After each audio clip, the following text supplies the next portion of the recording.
Hey everyone, welcome. Today, we're going to tackle a problem I think we all face sometimes. How to start a great conversation in English without, that awkward silence. So, let's jump right in.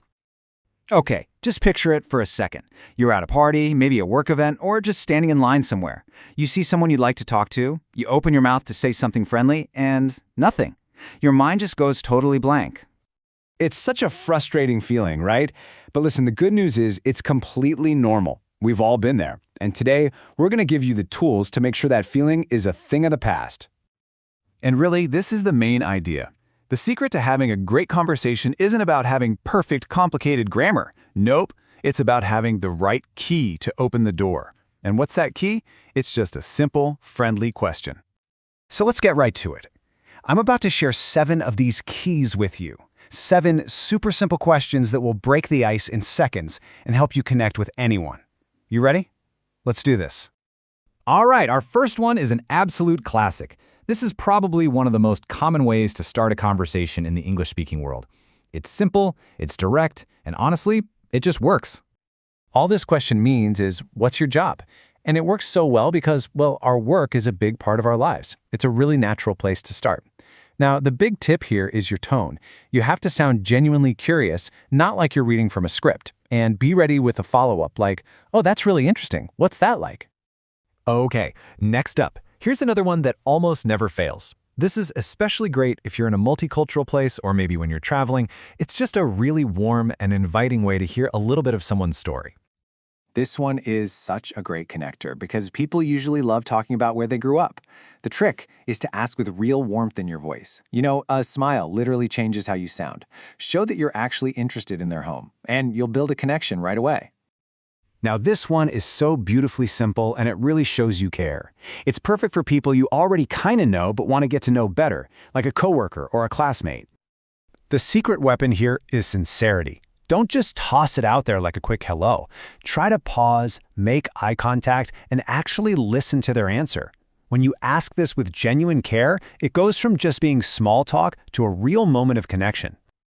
All right, this next question is your secret weapon for any shared space. Think about a coffee shop, a gym, a park, anywhere like that.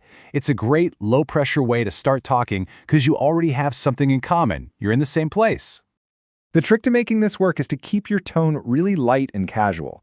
You're not interrogating them, you're just making a friendly observation. This can easily lead to talking about other shared interests, like the best thing on the menu or another cool spot nearby. This one is one of my personal favorites. Music is a universal language, isn't it? This is just such a fun and positive question because pretty much everyone has a soundtrack to their life they love to talk about. The most important thing with this one is to be an open and curious listener. Even if they love a type of music you can't stand, don't judge. Instead, get curious about it. Ask something like, oh, cool, if I was going to listen to one song by them, which one should I pick? That keeps things super positive and shows you're interested in them. Now this next one is just a perfect, easy, no-pressure topic. It's great for when you want a friendly chat without getting too deep or personal. Besides, almost everyone has seen a movie or a TV show recently. And hey, remember, you can easily change this up. If they're not a big movie person, ask about TV shows or podcasts or even books. The goal here isn't a deep film critique. It's just about finding a little bit of common ground and letting the conversation grow from there. And for our last key, we've got the perfect question for the end of the week. This is your go-to on a Thursday or Friday. It's naturally positive and forward-looking, and let's be real, who doesn't love talking about their weekend plans? This one works so well because it taps into that shared excitement we all feel. It's all about fun and relaxation, so just keep your tone cheerful, be ready to share what you're up to, and it becomes a really warm, friendly way to connect as the week wraps up.